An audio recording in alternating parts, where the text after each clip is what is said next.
Estoy casada desde hace 17 años y nunca he discutido con mi esposo. Algunos dirán, ideal, armonía, tranquilidad. Pero tal vez simplemente ya no decimos nada importante. Se llama Julio. Es conductor de autobús escolar, trabaja entre semana y a veces sustituye a alguien los fines de semana. Siempre lleva café caliente en el termo, el teléfono cargado y una chaqueta de repuesto en el coche. Le gusta el orden en todo, en los papeles, en los horarios, en las palabras. Vivimos en un apartamento de 2 habitaciones encima de una farmacia, en el que nada ha cambiado desde hace muchos años, el mismo sofá, las mismas paredes blancas, el mismo hábito de no encender la luz en el pasillo cuando uno se despierta de noche. Yo trabajo en una tienda de artículos textiles para el hogar. Todo está ordenado allí, los estantes están alineados, los colores agrupados, cada cojín tiene su etiqueta y cada toalla, su gancho. Por la mañana limpio el cristal del escaparate, me pongo un suéter liso, reviso el inventario y abro la puerta. La gente entra, pide algo que no sea llamativo, pregunta si hay ofertas, y a veces quiere hablar más de lo que haría falta para comprar. Yo escucho. Sonrío. Digo, buenos días, y, hasta luego. Todo correcto. Pero, desde hace tiempo, ya no es auténtico, casi siempre guardo silencio. No porque me sienta bien, sino porque me da igual. No tenemos peleas, gritos, roces. No aclaramos nada ni nos tocamos, porque ya nada duele, no porque haya sanado, sino porque ya nada se mueve. Todo está quieto. Como agua en un recipiente. De vidrio cerrado, parece limpia, pero hace tiempo que no es potable. A menudo me despierto en medio de la noche. Todo está en silencio, los vecinos, o están peleando o tienen la televisión encendida, en nuestra casa, nada. En la cama, Julio respira con regularidad, como un mecanismo de reloj, y esa regularidad me irrita más que cualquier emoción podría hacerlo. Me quedo acostada pensando siempre en la misma idea, que se volvió tan habitual como el cepillo de dientes o las llaves en el bolsillo. ¿Es esto todo? ¿Es esta la vida que debía vivir? ¿Es esta la estabilidad que quise construir? ¿Qué queda de mí, además de una sonrisa en el trabajo y una lista de compras en el refrigerador? No sé cuándo exactamente desapareció la sensación de expectativa, no recuerdo el momento en que las mañanas dejaron de tener sentido y las noches, siquiera un atisbo de calidez. Pero recuerdo con precisión cuando dejé de hacerme preguntas. En voz alta, porque desde ese momento empezaron a sonar solo por dentro. Y se volvieron mudas. Como si estuvieran ahogadas bajo una manta. No me duele. No tengo miedo. Simplemente ya no me siento parte de mi propia vida. Cumplo papeles que aprendí de memoria. Y precisamente por eso nadie me hace preguntas. ¿Por qué? Todos creen que estoy bien. Yo también lo digo, automáticamente, sin pensarlo, sin sentido. Cuando en la caja me preguntan, ¿cómo estás?, respondo, todo bien. Cuando Julio me pregunta si todo está bien, digo, todo bien. Esas palabras suenan como una contraseña que ya no abre nada. Pero sigo repitiéndolas, porque parece que ya no me quedan otras. Un viernes desperté con la idea de que el día sería igual que ayer y no mejor que mañana. Afuera seguía esa calma nublada y cálida, y las habitaciones olían a aire estancado, que hacía mucho no era refrescado por nada vivo. Julio se había ido al trabajo antes de que yo despertara. En la mesa quedó su taza, una bolsa gris con pan y una nota breve diciendo que se habían acabado los huevos. Me preparé sin apuro, me puse lo primero que encontré, recogí el cabello en un moño bajo y salí al supermercado sin esperar nada de esa salida, salvo que me ayudara a llenar al menos media hora de vacío. En el supermercado, como siempre, había ruido, apretujones y previsibilidad. Niños tironeaban de sus madres, alguien discutía por el precio de una sandía, la cajera pedía a los clientes que no se demoraran. Tomé el carrito en silencio. Elegí el pan, recorrí algunos pasillos, y me detuve frente a la sección de huevos, intentando encontrar una bandeja entera entre las que ya estaban agrietadas. En ese momento sentí un roce en el codo, no fue fuerte, pero sí preciso. No accidental, sino uno que me hizo girar incluso antes de que alguien dijera algo. ¿Clara? ¿Eres tú? Sonó una voz que emergió como del pasado, uno que hacía tiempo no visitaba ni con el pensamiento. Frente a mí estaba Fernando, el esposo de Lucía, esa misma Lucía con quien solíamos pasar noches entre amigos, reírnos de tonterías, hablar de las relaciones de otros y hacer planes que no sobrevivieron ni un año real. Se veía diferente a como lo recordaba, más serio, con ojos cansados, pero no apagados, ojos en los que aún quedaba espacio para la atención. Olía a café, no a perfume, no a chicle, sino a café negro, fuerte, y por alguna razón eso me pareció muy concreto, algo que el cuerpo puede reconocer con facilidad. Te reconocí enseguida, aunque han pasado muchos años, dijo. Sonriendo sin alarde, tranquilo, sin artificio. Recuerdo como una vez me ganaste en futbolín en casa de Lucía, estuve 3 días sin aceptar bromas, sonreí, no porque recordara aquella noche, sino porque algo dentro de mí respondió. Al simple hecho de que alguien me recordara, me reconociera, me hablara como si yo tuviera valor no solo como vendedora o esposa. Su voz era firme, relajada, sin intenciones ocultas, y justo por eso se sentía sinceramente inesperada. Intercambiamos algunas frases, sobre la ciudad, el clima, sobre Lucía, que seguía trabajando en la escuela, pero yo no escuchaba ni la mitad de lo que decía, porque algo en mi interior empezó a latir de una forma que no latía desde hacía mucho. El corazón me latía más rápido, y sentí como las palmas de mis manos se humedecían, como si mi cuerpo reaccionara a algo mucho más importante que una simple conversación sobre huevos. Su mirada permanecía sobre mí más tiempo del habitual. Entre conocidos, y yo no la evitaba, no me aparté, no fingí estar ocupada, no busqué excusas para interrumpir ese instante lleno de atención. No era una situación de coqueteo, ni un gesto de seducción, pero su tensión era tan palpable que el espacio a nuestro alrededor se redujo a 2 cuerpos, 2 voces, y una palabra más que no dijimos. Cuando finalmente se fue, me quedé de pie, con la bandeja de huevos en las manos, como si algo importante se hubiera movido, no en la vida en general, sino dentro de mi cuerpo. Sentí con claridad cómo había cambiado el ritmo de mi respiración, cómo la piel se volvió más sensible al aire, cómo el ruido del supermercado dejó de irritar y se convirtió simplemente en fondo. No fue flirteo ni fantasía. Fue algo mucho más simple, la primera prueba real de que aún estoy viva. En casa acomodé las compras en silencio, colgué la chaqueta, entré al baño, abrí la ducha y no me lavé de inmediato, solo estuve ahí, apoyando las manos contra la pared, dejando que el agua corriera por mis hombros. Intentaba ordenar mis pensamientos, pero ninguno era claro, porque todo dentro de mí aún se sostenía en la sensación, no en la lógica. Y eso fue lo que más me asustó, no el hecho del encuentro, sino que yo empezaba a reaccionar. Al día siguiente de ese encuentro casual, cuando ya casi me había convencido de que no había pasado nada, recibí un mensaje. No por la noche, no con un saludo, ni con precaución, solo una frase que de inmediato provocó esa misma presión en el pecho que sentí con el roce en el codo el día anterior. Es difícil no verte. Lucía te vio la semana pasada en la calle, no se cruzaron, pero luego dijo que te veías diferente. Y estoy de acuerdo. Lo leí varias veces. Lucía y yo hacía mucho que no hablábamos, nuestras vidas se separaron poco a poco, sin peleas. Sin palabras, simplemente la vida nos llevó por caminos distintos y cada una lo aceptó como algo natural. Ni siquiera recordé de inmediato cómo era su casa, aunque antes la visitaba cada semana. Pero ahora, sí de verdad me vio y no dijo nada, solo lo comentó con él, entonces hay algo realmente visible en mí. Y eso me inquietó. No porque me asustara, sino porque por primera vez me vi desde fuera. Le escribí a Fernando una respuesta breve, algo medido, con un toque de humor, aunque los dedos me temblaban un poco mientras escribía, quizás solo aprendí a no esconderme. Él no analizó. No preguntó. No jugó con formalidades. Respondió de inmediato, otra vez con precisión, sin revelar intenciones, pero con esa misma exactitud que me daba una extraña seguridad: ya no eres como entonces. Pero eso no es un defecto.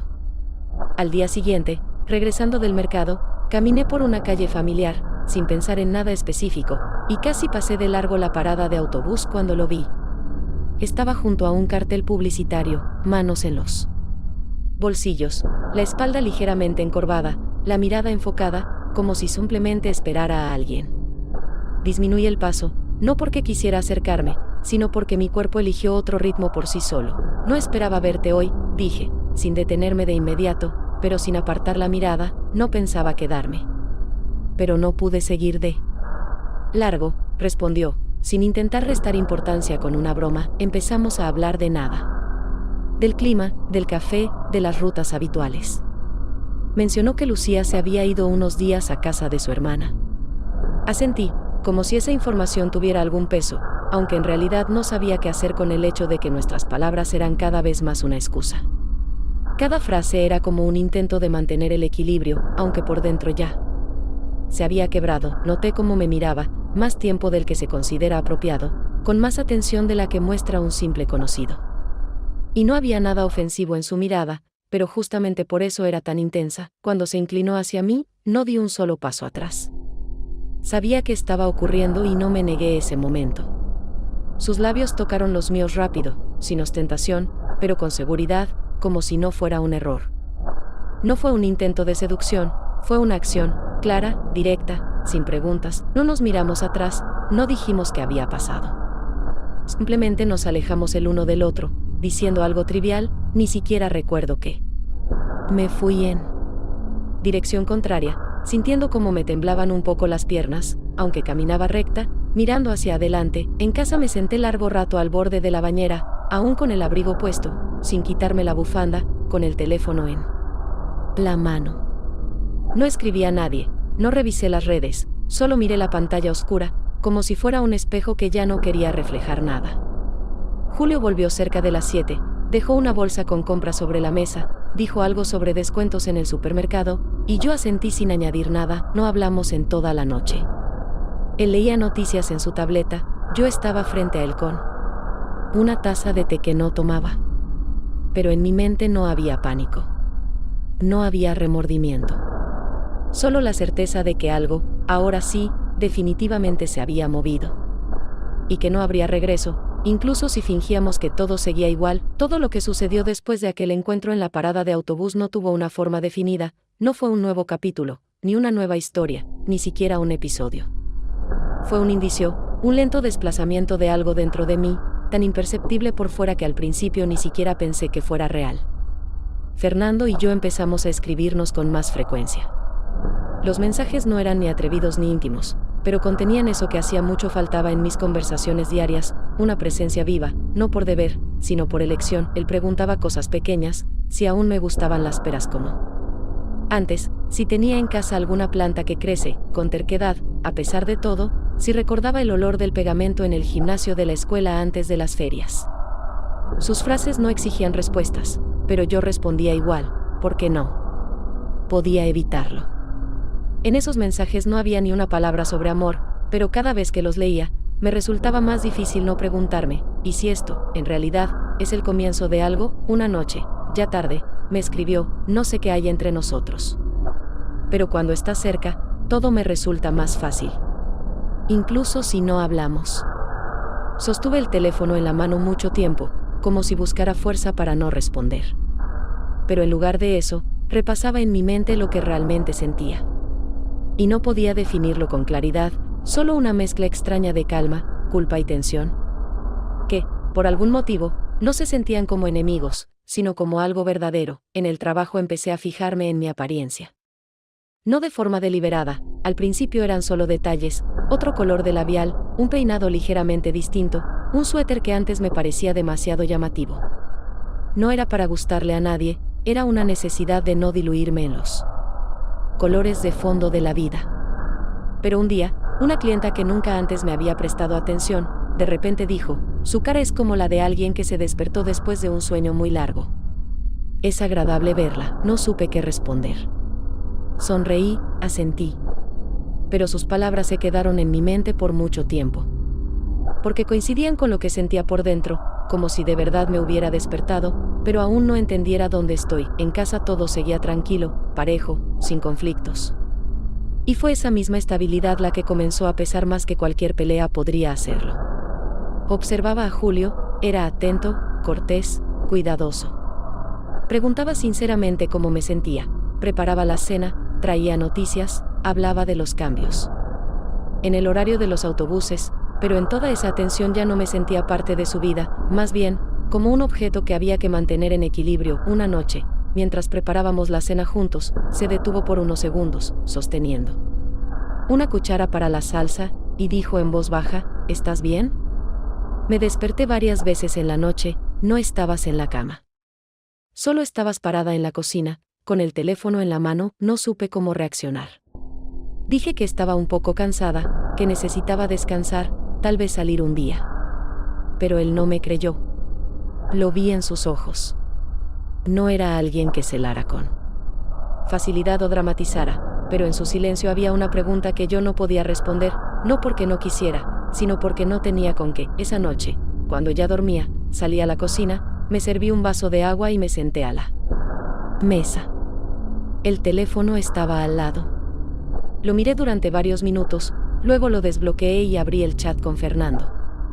Había solo un mensaje, lo había escrito más temprano esa misma noche: lo que está pasando no está bien. Pero temo que ya no puedo estar sin esto. Leí esas palabras y entendí, no se trataba del amor ni de una relación.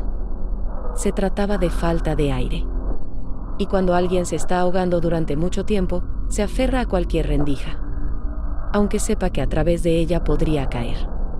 Al día siguiente, durante la calma habitual de la tarde en la tienda, ese momento en que la mayoría está en el trabajo o en casa, y solo unos pocos clientes entran rápido, en silencio, sabiendo exactamente lo que buscan, yo estaba acomodando un nuevo lote de toallas.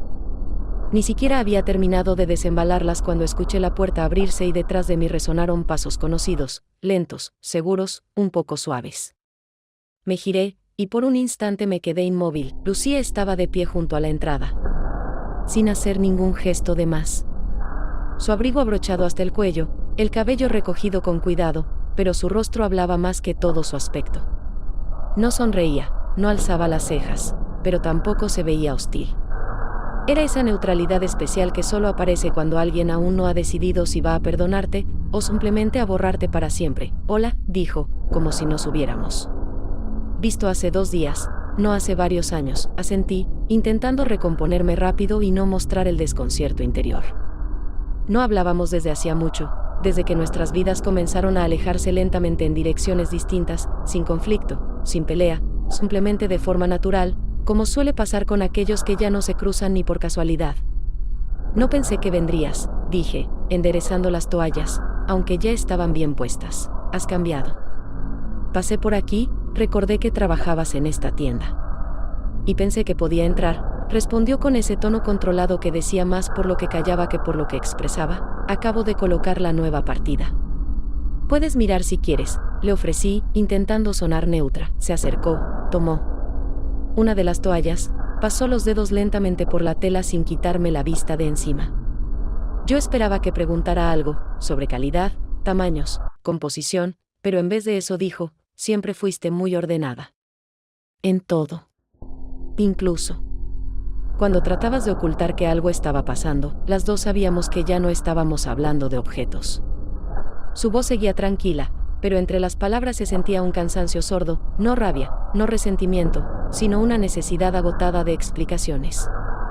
Miró la toalla en sus manos, la dobló despacio y la volvió a colocar. Sabes, siempre creí que si algo ocurría entre personas conocidas, se notaría en los ojos, dijo, mirando hacia un lado. Pero a veces, no te da tiempo. Quise decir algo, lo que fuera, para reducir esa incomodidad entre nosotras. Pero ninguna frase parecía adecuada. Ni siquiera estaba segura de que quisiera respuestas. Ella sabía. Y eso bastaba, Lucía. Empecé, pero me interrumpió, no con rudeza, sino con calma. No hace falta. No vine a gritar, ni a pedir explicaciones. Solo quería verte. Ver cómo te ves ahora. Y cómo llevas esto. Me miró directo a los ojos, y yo no supe qué responder. Su mirada no era de desprecio, pero tampoco quedaba en ella la confianza de antes. No era juicio, era el reconocimiento vacío de que todo lo que alguna vez nos unió ya no existe. Se dio vuelta y se fue, sin llevarse nada. La puerta se cerró tras ella suavemente, pero el sonido fue tan claro que no pude olvidarlo. Me quedé de pie junto al estante, sintiendo cómo la tensión en el cuerpo se volvía física. En los dedos, en la mandíbula, en el pecho. No dijo nada que pudiera rebatirse. Pero así es como se ve el momento después del cual ya no hay regreso. No quise volver a casa enseguida. Caminé por el malecón, sin buscar a nadie, sin esperar ver un rostro conocido. Pero Fernando estaba sentado en la misma banca de antes. No se sorprendió al verme. Nos sentamos uno junto al otro, y comprendí que ese silencio ya nos salvaba. No hablamos de nada, porque ninguno quería tratar de entender que podía aún salvarse. Su mano apenas rozó la mía, y permití ese contacto, porque era el único momento en el que aún no había mentira. En casa, Julio me sirvió la cena en silencio. No cruzamos una sola palabra. Yo sabía que él lo había sentido todo, aunque no dijera nada. En ese nuevo silencio había menos paz que en cualquier pelea. Al día siguiente, regresando del trabajo, vi en la pantalla un mensaje de Fernando. No había escrito nada en la mañana, y después de la escena con Lucía, casi me había convencido de que no intentaría contactar de nuevo. Pero el mensaje era simple, y al mismo tiempo demasiado personal como para ser solo una consulta. Ayúdame a elegir algo para Lucía. Nuestro aniversario es en unos días. No se me ocurre nada, todo parece o demasiado común o falso. Lo leí varias veces. Me dejó un poco desconcertada, especialmente después de la visita de Lucía. Pero no era una petición sobre un objeto o una cuestión estética. Era una petición de presencia. Podía haberle pedido ayuda a otra persona, podía haber ido solo. Pero me eligió a mí. Y acepté, no porque fuera experta en regalos, sino porque no tenía fuerzas para negarme a una última oportunidad de verlo sin explicaciones. Nos encontramos en la entrada principal del mercado, entre el murmullo de la gente, los toldos coloridos y el olor a especias. Llevaba las manos en los bolsillos, se le veía cansado, pero enfocado. Me acerqué y, sin muchos saludos, empezamos a caminar entre los puestos de cerámica, manteles y recuerdos que todos los años se repetían en los mismos colores y formas. Yo hablaba de cosas prácticas, dije que un juego de platos de cerámica podía ser útil si a Lucía le gustaba recibir visitas, o que los textiles de cocina siempre eran una opción segura. Pero él apenas escuchaba. Caminaba junto a mí, respondía con cortesía, pero su atención no estaba en lo que yo sostenía en las manos, sino en mí. Nos detuvimos frente a un puesto con jarrones hechos a mano. Tomé uno, color crema, algo asimétrico, con pequeñas grietas en el esmalte. Cuando lo acerqué a la luz para verlo mejor, vi reflejado en el vidrio cómo me miraba. No era una mirada casual. No había vergüenza en ella, ni prisa. Era la mirada de alguien que ya había tomado una decisión y solo esperaba a que tú entendieras lo mismo. Bajé el jarrón, di un paso al costado, no porque quisiera alejarme, sino porque necesitaba soltar la tensión. Él no preguntó qué pasaba. Y yo no dije nada. Ambos sabíamos que no estábamos eligiendo un regalo, sino una excusa. No nos quedamos mucho tiempo. Le dije que tenía otros asuntos, y me despedí primero. Él asintió, no insistió en acompañarme. Y en ese gesto hubo más cercanía que si me hubiera tomado la mano o dicho algo tierno. Al llegar a casa, encontré a Julio en la cocina, buscaba algo en el cajón de los documentos. En la estufa hervía el agua, en la silla estaba el periódico abierto que había estado leyendo antes. Dejé mi bolso, me quité el abrigo y ya iba hacia el baño cuando habló. Sin levantar la vista, te quedó un mensaje abierto. Lo vi por accidente. No entendí enseguida de qué se trataba. Me detuve. No por miedo, sino porque, por un momento, no supe qué había visto ni si ya tenía sentido explicar algo. Es del trabajo. Solo un conocido, respondí, sin tratar de sonar convincente. Finalmente me miró. La mirada era directa, pero sin reproche. Me miraba como quien no busca la verdad, porque ya la sabe, sino que quiere ver hasta dónde estás dispuesta a seguir fingiendo que todo sigue igual. ¿Es el que encontraste por casualidad en el supermercado? No respondí. Por primera vez en mucho tiempo, entre nosotros surgió una conversación que no podía posponerse. Pero igual di un paso atrás, no físico, sino interno. Tomé una toalla del respaldo de la silla, como si fuera a secar algo, y no levanté los ojos. Él no insistió. Volvió a sus papeles, cerró el cajón, apagó la estufa y dijo, si alguna vez quieres decirme algo, dímelo sin explicaciones. Puedo soportar todo, menos el silencio. Esas palabras no fueron una amenaza, pero fueron una condición clara. Y entendí que el silencio ya no salva. Empieza a destruir. Y que a partir de ahora, ambos lo sabíamos, cada nuevo día de silencio sería una respuesta, incluso si fingíamos que nada había pasado. Durante los días siguientes, cada mañana me encontraba estirando la mano hacia el teléfono como por costumbre, una que aún no se había vuelto obsesiva, pero que ya no era neutral. El último mensaje de Fernando había sido: después. Te escribo, y por alguna razón seguía esperando una continuación, aunque sabía bien, después no siempre significa pronto, y a veces significa nunca. Su silencio era tranquilo, sin dramatismos, pero en él se sentía un cambio de rumbo. Tampoco recibí ningún mensaje de Lucía, aunque formalmente no era extraño, después de lo que ocurrió, y considerando que ya casi no hablábamos, solo intercambiábamos frases secas 1 o 2 veces al año. Pero ahora no había nada. No una reacción brusca, no una queja. Solo ausencia. Firme. Silenciosa. Como la de quienes saben callar sin gestos innecesarios. No podía decir que dolía. Pero ese silencio, el de ella, no el de Fernando, fue la prueba definitiva de que todo lo que alguna vez tuvimos, ya se había terminado. Simplemente ahora dejé de fingir que no lo notaba. Fernando desapareció de otra forma. Contestaba de vez en cuando, con frases breves, sin esas pausas conocidas donde solía haber una sonrisa o una pregunta. Sus palabras se volvieron cautelosas. Y cada vez que yo intentaba tocar algo más profundo, respondía con demora o no volvía al tema.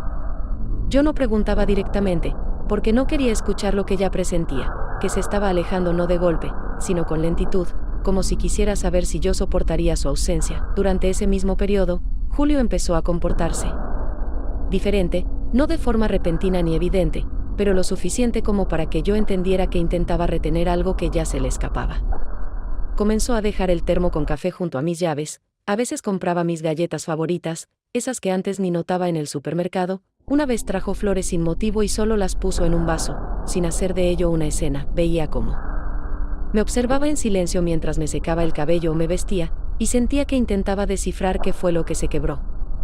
Pero al mismo tiempo sabía, por muchos gestos que hiciera ahora, eso ya no podía devolverme a donde los dos vivíamos en automático, creyendo que la calma era lo mismo que la presencia. No quería discutir con él, pero tampoco podía hablar con sinceridad.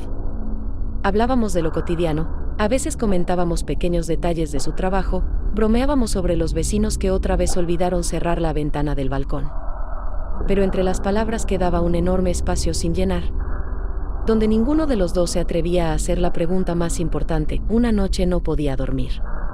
Me di vueltas en la cama y, sin querer, pensé, ¿cuánto tiempo se puede vivir al lado de alguien sin tocarlo ni con el cuerpo ni con las palabras, fingiendo que eso es suficiente? Me levanté, fui a la cocina, encendí la lámpara de noche y me senté con una taza de agua entre las manos. Julio se acercó, se sentó enfrente, pero no dijo nada. Estuvimos así sentados unos 10 minutos. Luego dijo simplemente, no sé qué nos pasó, pero yo sigo aquí. Si eso aún significa algo para ti, no respondí. No porque no tuviera que decir, sino porque no podía darle lo que él esperaba. En ese momento entendí que por dentro ya no estaba a su lado. Estaba en medio. Y ese es el lugar más difícil en el que se puede estar, cuando aún no estás con nadie, pero ya no estás con quien tienes al lado. Todo lo que todavía podía llamar habitual fue perdiendo forma. Poco a poco. Los días pasaban uno tras otro, pero ninguno tenía base, y hasta el trabajo, que antes me salvaba con su previsibilidad, ya no ayudaba a sostenerme. Lucía no volvió a aparecer por la tienda, no escribió, aunque incluso en los peores momentos solía hacer saber que estaba. Esta vez fue una ausencia total, como si alguien hubiese cortado una parte de mi vida diaria sin dejar ni una nota de despedida. Fernando no desapareció de golpe, solo escribía cada vez menos, y cada mensaje sonaba más contenido. El último lo envió pasada la medianoche, cuando yo ya casi dormía, pero por reflejo tomé el teléfono, porque algo en mí todavía esperaba contacto. El mensaje era breve, pero esta vez, inequívoco. Lucía lo siente. Lo veo en cómo me mira cuando me quedo callado. No puedo hacerle daño. Esto no está bien. Tal vez lo mejor sea que paremos. Lo leí varias veces, como buscando otra interpretación posible, pero el sentido siempre era el mismo. No era un estallido emocional, ni una decisión desesperada, Era una línea silenciosa pero clara que él trazaba, intentando hacerlo correcto. Pero en ese correcto ya no había lugar para mí, no respondí. Por primera vez en todo este tiempo, ni siquiera quise salvar la situación, ni justificarme, ni defender mi derecho a estar cerca de él. Simplemente dejé el teléfono a un lado y me quedé sentada en la cocina sin luz, mirando por la ventana donde ya no se veía nada, salvo el reflejo débil de mi propio rostro. A la mañana siguiente me desperté antes de lo habitual. Julio aún estaba en la cama, pero no dormía, lo supe por cómo sostenía la almohada y por lo irregular de su respiración. Fui a la cocina, preparé té, puse la taza sobre la mesa y no pude sentarme enseguida. En lugar de eso, me quedé de pie junto a la ventana, intentando recordar cuándo fue la última vez que realmente hablamos. No discutimos, no coordinamos, sino hablamos de verdad. Cuando salió de la habitación, sus pasos eran cautelosos, como si no quisiera asustar a alguien que ya está al borde. Se sentó, me miró, y tras una breve pausa dijo: ¿hay algo que debería saber? Solo dímelo, sin explicaciones. No era una pregunta agresiva, ni sonaba como un reproche. Pero precisamente por eso no supe qué decirle. Sentía algo pesado subir en el pecho, pero no estalló ni salió. Guardé silencio, no porque quisiera evitarlo, sino porque ya no sabía qué quedaba por decir. Él aguantó unos segundos más, luego bajó la mirada y dijo: está bien. Ya lo entiendo. Pero quería que me lo dijeras con claridad. No se fue, ni se encerró en sí mismo. Solo se quedó allí, mirando su taza, como esperando que yo rompiera el silencio. Pero no lo hice. En ese silencio me sentía a la vez culpable y abandonada, aunque ninguno de los dos había dado todavía un paso definitivo. Esa noche estuve mucho tiempo caminando por el departamento. Empecé a ordenar cosas que no estorbaban, solo para llenar el espacio con alguna acción. Saqué una caja con revistas viejas, encontré fotos que había guardado no por valor, sino por falta de decisión para tirarlas. Y, hojeando esas cosas, por primera vez en muchos meses, lloré, no fuerte, no con drama, solo en silencio, lentamente, con esa sensación particular de cuando ya no queda ninguna tensión por dentro, pero tampoco queda nada que pueda sostenerte. En los días que siguieron, todavía me despertaba cada mañana con la ilusión de que el día sería normal, como si nada se hubiera salido de control. Ponía a hervir el agua para el té, revisaba el teléfono, preparaba la ropa de trabajo. Como si en ese orden cotidiano hubiera algo capaz de amortiguar el caos interno. Pero con cada día se volvía más evidente, no vivía hacia adelante, sino en diagonal. No huía, pero tampoco me quedaba. No construía, solo me sostenía. Fernando guardaba silencio. No desapareció, no bloqueó, simplemente se fue, como alguien que dejó su taza de café a medio tomar sobre la mesa y no volvió. En su perfil apareció una foto con Lucía. Estaban en una terraza. Su mano sobre el hombro de ella.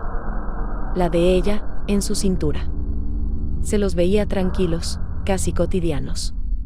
Y eso fue lo que más dolió, no la ruptura, sino la naturalidad con la que ya no estaba en ese cuadro. Estaba detrás del mostrador, ordenando toallas.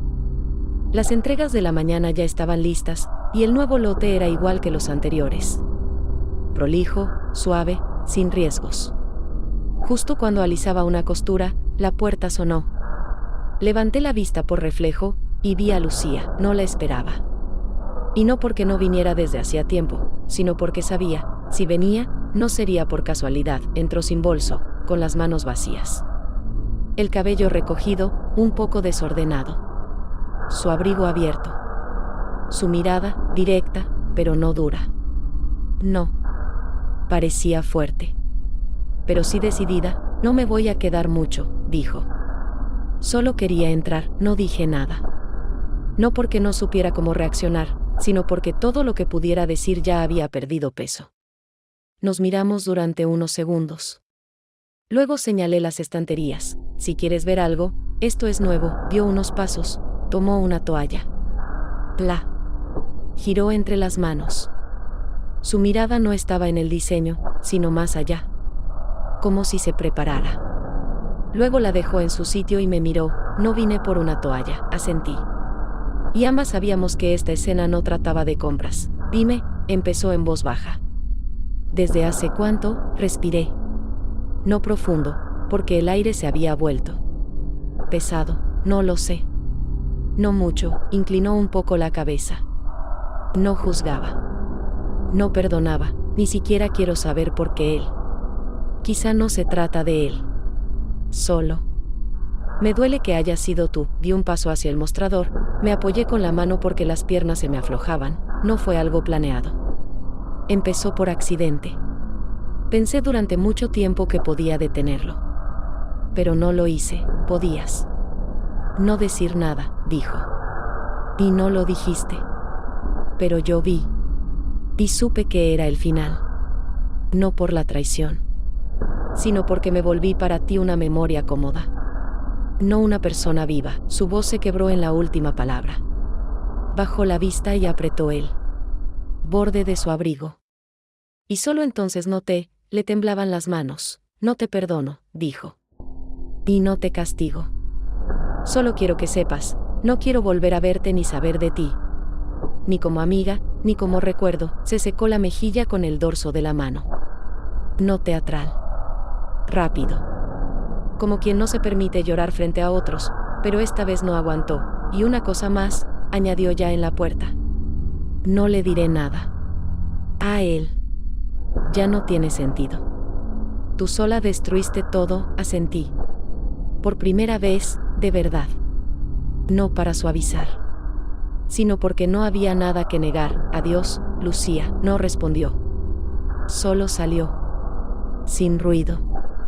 Pero por primera vez sentí como el espacio se vaciaba, no porque alguien se hubiera ido, sino porque después de ella ya no quedaba nada. Me quedé sola en la tienda. Alrededor, toallas, estantes, colores, una luz agradable. Todo, como siempre.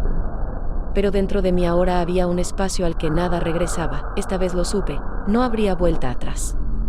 No porque no se pudiera, sino porque ya no había a quien volver. Después de todo lo que pasó, todo pareció calmarse, pero era una calma de apagamiento, no de estabilidad. Los días transcurrían con regularidad, yo trabajaba, respondía a los clientes, cocinaba. La cena como siempre. Julio ya no preguntaba nada. No hacía movimientos innecesarios, no provocaba conversaciones. Pero noté que él también había cambiado. No se volvió distante, sino cuidadoso. Como alguien que camina sobre un suelo que ya no garantiza sostener el peso. Una noche, mientras cortábamos verduras juntos, él sacó el queso de la heladera sin decir nada. Yo le pasé un plato. Todo era simple. Tranquilo. Y entonces, no aguanté más. Hace tiempo que quiero decir algo, empecé en voz baja. Solo que no podía. Él siguió cortando, sin detenerse. Lo sé, respondió con calma. Sobre él, lo sé, Clara, me interrumpió con suavidad. No es una novedad. ¿Por qué no dijiste nada? Dejó el cuchillo, apoyó las manos sobre la mesa, pensativo. Durante una semana intenté hablar contigo. Lo vi todo, hace tiempo. Antes incluso de que pasara algo. Cambiaste. Tu mirada. Tu voz, cómo reaccionabas conmigo. Pequeños detalles, asentí. Por primera vez, sin defensa. Sin intentar explicarme, te traicioné. No una vez. No por accidente. Y aunque sabía que debía detenerme, no lo hice. Él se sentó en el taburete. Me miró directamente. Sus ojos no eran de enojo, sino más bien agotados. ¿Sabes? No dijiste nada que no supiera. Si estás buscando perdón, no sé si puedo dártelo. Esta es mi casa, mi vida. Y no quiero destruirlo todo por completo. Pero lo que hiciste, me quedé de pie, en silencio. Las palabras giraban en mi cabeza, pero ninguna servía, ¿sabes? Añadió. No fue la traición lo que me mató. Fue que ya no confiaste en mí ni siquiera cuando todo se venía abajo. Que decidiste que yo no resistiría. Que era mejor fingir que nada estaba pasando. Bajé la mirada. No soy un hombre orgulloso, Clara. Pero sigo siendo un hombre. Y cuando la mujer con la que has vivido tantos años ya no te habla en los momentos difíciles, no te enojas. Simplemente dejas de respetarla. Esas palabras golpearon con más fuerza que cualquier grito. No te estoy echando Y no necesitas probarme nada. Pero dentro de mí, ya no queda esa versión tuya de la que me sentía orgulloso. Asentí, perdón. Y gracias por decirlo. Aunque no tengo derecho, cenamos los dos. Sin palabras. El televisor estaba encendido, pero ninguno lo escuchaba. Guardamos silencio no por rencor, sino porque sabíamos, ya todo había sido dicho. Tarde, pero dicho, pasó. Un año. Un tiempo que supuestamente debería haber puesto todo en su lugar, pero que, en cambio, solo dejó más claro que se había perdido para siempre. Sigo trabajando en la misma tienda. Los clientes son los mismos, el surtido también. La gente sonríe, pregunta por juegos de sábanas nuevos, indaga sobre colores, y ni se imaginan que alguna vez estuve allí con el corazón palpitando en la garganta, sin saber cómo escapar. De mí misma, Julio aún vive conmigo. Hace todo como antes, lee las noticias, prepara el café, lava los platos después de la cena. Pero hace mucho que ya no me mira por más de unos segundos. Ni con reproche, ni con ternura. Simplemente me ve, y sigue. Vivimos en el mismo departamento, como si fuera un hotel con 2 habitaciones separadas. Me despierto sola. Duermo sola. Nadie toca mis cosas, nadie me mira a los ojos, nadie pregunta cómo estuvo mi día. Y yo tampoco pregunto. Nuestras cenas son silenciosas. La televisión está encendida solo como fondo. Cada uno come despacio, sin mirar al otro. Hasta pasamos la sal sin decir una palabra, y quizá eso sea mi castigo. No un divorcio ruidoso, ni gritos ni escenas. Sino este recordatorio lento y diario de que fui yo quien convirtió una relación en simple coexistencia. Julio se quedó. Y eso es lo más doloroso. Porque si se hubiera ido, tal vez habría sido más fácil. Pero así, cada día veo como alguien vive junto a mí, sin necesidad alguna de mí. Lucía y yo no hablamos desde aquella conversación. Desapareció por completo de mi vida. Una vez incluso pasé por su casa a propósito, solo para ver las ventanas, recordar su voz. Pero no sentí nada. No porque me haya perdonado, sino porque ya no queda lugar para que duela. Ella fue una de las pocas personas que me conoció antes de convertirme en lo que soy ahora. Y perderla, no fue solo perder a una amiga. Fue perderme a mí misma. Para siempre. Fernando pasó una sola vez. Caminó frente a la tienda. Cruzamos miradas. Sonrió, no con culpa. No con esperanza. Solo, como alguien que alguna vez compartió algo conmigo, pero que ya ni siquiera conserva la sombra de eso. No le devolví la sonrisa, no por enojo. Simplemente no quería que pensara que aún lo esperaba. Ya no espero. Pero aún recuerdo. Como era, esperar. Mi dolor no es estar sola. Es no sentirme viva con la gente. Y hasta cuando alguien me pregunta sinceramente, ¿cómo estás?, quisiera decir, me destruí, y ahora solo funciono. Pero, claro, no lo digo. Aprendí a hablar del clima, de los precios, de los programas de televisión. De todo, menos de lo importante. Hubo un momento en que pensé que todo se olvidaría. Que el tiempo suavizaría los bordes. Pero descubrí que el tiempo no cura. Solo se acostumbra a tus nuevos límites. Y si no te respetas a ti misma, él tampoco te rescata. Cada mañana tomo el teléfono. Sin esperanza. Solo por inercia. Alguna vez fue expectativa, ahora es un gesto vacío. Un reflejo. La lección más dura de este año es que el silencio no siempre es paz. Y no siempre es mejor que el grito. Porque a veces, el silencio se convierte en castigo. Lento, pero constante. Sin fecha de expiración. Y ahora, cuando alguien me dice, te ves más tranquila, solo sonrío. Porque sé, esto no es calma. Es simplemente el final del ruido.